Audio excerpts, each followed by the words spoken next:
सबसे पहले रूस के दारुल हुकूमत में जो अटैक हुआ है, इसके कॉन्सिक्वेंसेस बड़े गहरे होने वाले हैं और रशिया इस मामले को जोड़ कर देख रहा है खित्ते में उसकी जो पहले से एक लड़ाई चल रही है उसके साथ, यानी वो यूक्रेन के साथ जो एक जंग की कैफियत में है, जिसमें बहुत सारे मुल्क यूक्रेन को सपोर्ट कर रहे हैं, बहुत सारा असला उसको प्रोवाइड किया जा रहा है, यूरोप और अमेरिका उसकी पुष्ट पे है। तो ऐसी सूरत में रशिया इन चीज़ों को उसके साथ जोड़ कर देख रहा है और बहुत सारी थ्योरीज वहाँ पे काम कर रही हैं। आने वाले दिनों में वो क्या चीज़ें करते हैं और किस तरह इस मामले को लेकर जाते हैं, इस पर हम बात करेंगे। लेकिन अब तक की जो इतलात हैं उसके मुताबिक 133 लोग इस वाक़े में, अफसोसनाक वाक़े में मारे गए हैं। रशियंस और पाकिस्तान ने, चाइना ने और दीगर मुल्कों ने इसके ऊपर अफसोस का इजहार किया है और रूसी हुकाम ने व्लादिमीर पुतिन को इसके ऊपर एक ब्रीफिंग भी दी है और ये बताया कि 133 अफराद इसमें हलाक हुए हैं और 120 से ज़ायद लोग जो हैं वो ज़ख्मी हुए हैं। 11 अफराद को गिरफ़्तार किया जा चुका है। एक गिरफ़्तार होने वाले शख्स की एक लीक भी हुई है ऑडियो, और उसके अंदर वो ये दावा कर रहा है कि उसने पैसों के लिए ये काम किया है। ताजिक उसकी ज़बान है जिसमें वो बात कर रहा है और कुछ के बारे में कहा जा रहा है कि ये इसके ताने बाने यानी रशियंस ये कह रहे हैं कि जाकर यूक्रेन से मिलते हैं। अब देखते हैं कि इसके अंदर फर्दर क्या डेवलपमेंट्स होती हैं। लेकिन डार साहब ने पाकिस्तान की बेइज्जती करवाने की कसम ऐसा लगता है खाई हुई है PMLN ने। ये मुंह उठाते हैं बार बार, कभी जिंदल की शादी में चले जाते हैं, कभी मोदी को घर पे बुला लेते हैं। यानी भारत के साथ पाकिस्तान का अब तो मुकाबला वैसे है सच बनता नहीं है। भारत की इकॉनमी बहुत बड़ी है, भारत की आबादी बहुत बड़ी है, उसका रकबा बहुत बड़ा है, दुनिया में उसका इन्फ्लुएंस बहुत बड़ा है। लेकिन इसके बावजूद पाकिस्तान ने हमेशा भारत की आंखों में आंखें डालकर देखा है। पाकिस्तान एक एटमी कुव्वत है और वो भी भारत के मुकाबले में पाकिस्तान ने खुद को एटमी कुव्वत बनाया था। अब मामला ये है कि इसहाक डार साहब ने एक स्टेटमेंट दिया जल्दबाजी में और उन्हें लगा कि उनके जो भारतीय दोस्त हैं वो उसका बड़ा मुस्बत रद्द-ए-अमल देंगे। तो पहले डार साहब का स्टेटमेंट देख लें। उन्होंने कहा कि भारत के साथ तिजारत को बहाल करने पर संजीदगी से गौर कर रहे हैं। मैं तिजारत से मना नहीं कर रहा, मैं ये नहीं कह रहा कि तिजारत नहीं होनी चाहिए। पाकिस्तान और भारत के बीच में तिजारत होनी चाहिए, लेकिन कुछ फैक्ट्स हैं उनको आप जान लीजिए। जब इमरान खान साहब ने भारत से तिजारत की बातचीत की तो उस वक्त PMLN ने, पीपल्स पार्टी ने, ये जो जमातें PDM की हैं जो उस वक्त इमरान खान की अपोजिशन में थी, उन्होंने सख्त मुखालफत की।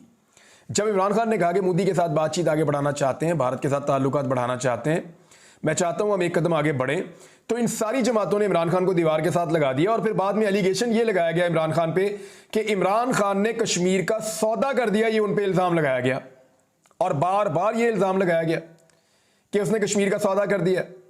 फिर इमरान खान का रद्द-ए-अमल कब आया?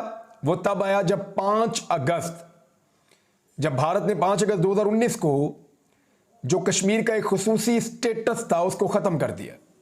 जो आइन के अंदर कश्मीर की एक खुसूसी हैसियत थी जुदागाना, उसको जब भारत ने ख़त्म किया और कश्मीर में एक ब्रूटल किस्म का, एक बड़ा जालिमाना किस्म का कर्फ्यू लगा दिया और फिर कश्मीर में ऑपरेशन शुरू हो गए, तो इस सूरत हाल पे इमरान खान साहब ने बड़ा सख्त रद्द-ए-अमल दिया था और आलमी सतह पे बड़ा दबाव बढ़ाने की कोशिश की थी।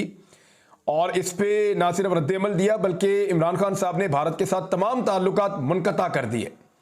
उन्होंने कहा किसी किस्म की बातचीत नहीं होगी, किसी किस्म का ट्रेड नहीं होगा, किसी किस्म का हम रास्ता नहीं देंगे, किसी किस्म का रास्ता हमें चाहिए भी नहीं। हम हर जगह पे भारत की मुखालफत करेंगे और तब तक करते रहेंगे जब तक कि भारत कश्मीरियों को उनका हक वापस नहीं दे देता, या जो कर्फ्यू वहां लगाया हुआ है, जो परेशानियां पैदा की है कश्मीरियों के लिए, उनको खत्म नहीं करता।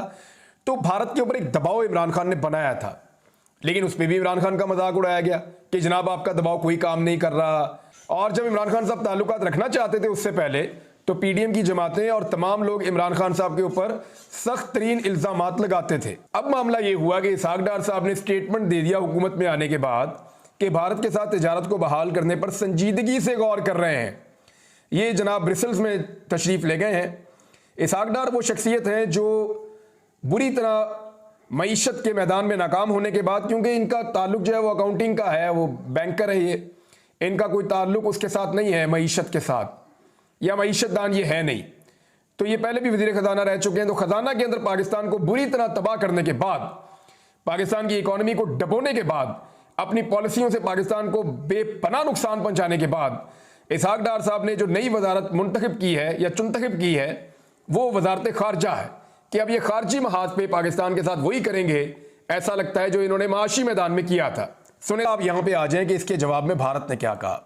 इसहाक डार साहब को पहले असेसमेंट कर देना चाहिए था, या अपने भारतीय हम मनसब से कम राय ले लेनी चाहिए थी, ताकि आलमी सतह के ऊपर संजीदगी से इसको देखा जाता, ना कि पाकिस्तान बेइज्जती करवाता या पाकिस्तान की तौहीन करवाते। इसहाक डार साहब, ये स्टेटमेंट देने से पहले उनको सोचना चाहिए था। अब भारतीय हठधर्मी जरा आप देख लीजिए, दूसरी तरफ पाकिस्तान के साथ मुज़ाकरात का इम्कान एक बार फिर उन्होंने मुस्तरद कर दिया है। यानी जब इसहाक डार साहब ने कहा कि जनाब हम तो चाह रहे हैं कि तजारत करें तो मुज़ाकरात होंगे फिर, लेकिन उधर जो है वो सिंगापुर में मीडिया से गुफ्तगू के दौरान जब भारतीय वज़ीर ख़ारजा JS शंकर से पाकिस्तान के साथ बातचीत के हवाले से पूछा गया, तजारत तो बहुत दूर की बात है, तो उन्होंने माजी की तरह दहशतगर्दी का वावेला करते हुए पाकिस्तान को सनती तौर पर दहशतगर्दों की सरपरस्ती करने वाला मुल्क करार दिया और कहा भारत का मूड अब दहशतगर्दों को नजरअंदाज करने का नहीं है, ना ही अब भारत इस मसले को खत्म करेगा। माजी को भूलकर बातचीत नहीं हो सकती। भारतीय वजीर खारजा का कहना था हर मुल्क चाहता है कि उसका पड़ोसी मुस्तहकम हो, अगर ये भी नहीं तो कम अज कम पुरसकून पड़ोसी हो, लेकिन बदकिस्मती से भारत के साथ ये नहीं है।